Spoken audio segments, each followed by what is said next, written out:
You know, Alan, I love, that this is now the Buffett principle. We just take saintly old men and give them the responsibility for the rules the administration wants to push through. Although Warren Buffett himself doesn't pay taxes in that fashion, right? I mean, if he wanted to just enter his income on his 1040A as regular income, then he could pay the amount of taxes that he thinks he should. Well, I guess he could, but I don't think that's the main argument against this rule. The real problem is that the administration is basing this on a factual statement that doesn't hold up. Millionaires as a group are paying a higher fraction of their income in individual income and payroll taxes than the middle class is paying. So the tax system we have today already satisfies this rule or principle or guideline or whatever it is, and we don't really need to change the tax system if that's the only thing we're aiming to do. Although you surely don't think that we don't need to change the tax system, right? Because no, we have many, many reasons why we should change the tax system, absolutely. And some of the things that the president mentioned about closing loopholes and lowering rates, obviously that makes perfect sense. Other people are talking about that as well. Unfortunately, a lot of the talk on this topic, both from President Obama and from congressional Republicans, has really been quite vague. So hopefully we're going to see more details from both sides of the aisle as we go forward. Yeah, I mean, I thought it was actually a very good speech, and it made a lot of sense from the president today.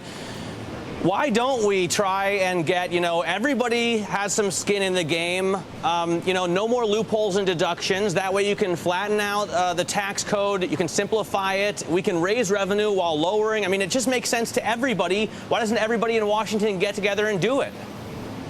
Well, the reason is because in order to really get the rates down while raising revenue or even keeping revenue constant, you have to go after some of the most popular provisions in the tax code. The mortgage interest deduction, the state and local tax deduction, the exclusion for employer-provided health insurance. Some or all of those have to be on the table. There's no easy, painless way to do this by just getting rid of special interest loopholes that nobody out there really defends. So just like on cutting the budget, you've got to make some hard choices. And I don't think there's a lot of enthusiasm from either Republicans or Democrats for making those choices right away. Well, Alan, that doesn't make me feel very good. It makes me feel like nothing's going to get done and we're just going to be back here having the same discussion in a year or 2 years from now. I mean, what realistically can be done that will help us maybe close the deficit, the gap that we're seeing in Washington, and that is kind of fair all around?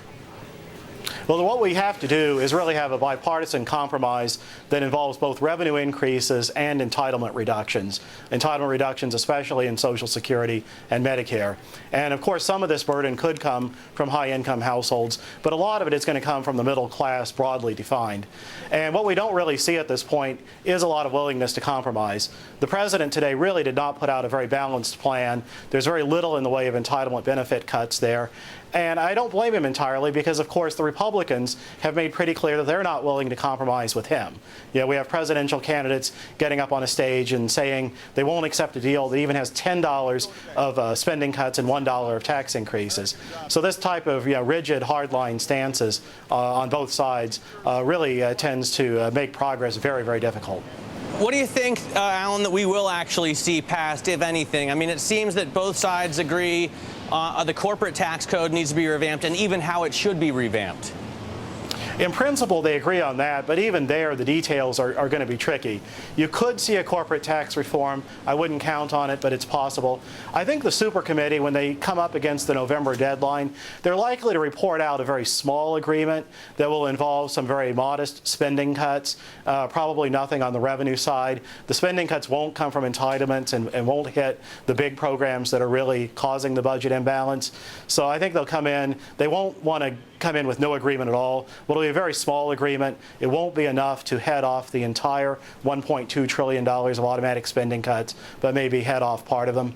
That's about the best I realistically can see happening. Well, none of this certainly easy. Alan, thank you so much. Alan Viard over at the American Enterprise Institute.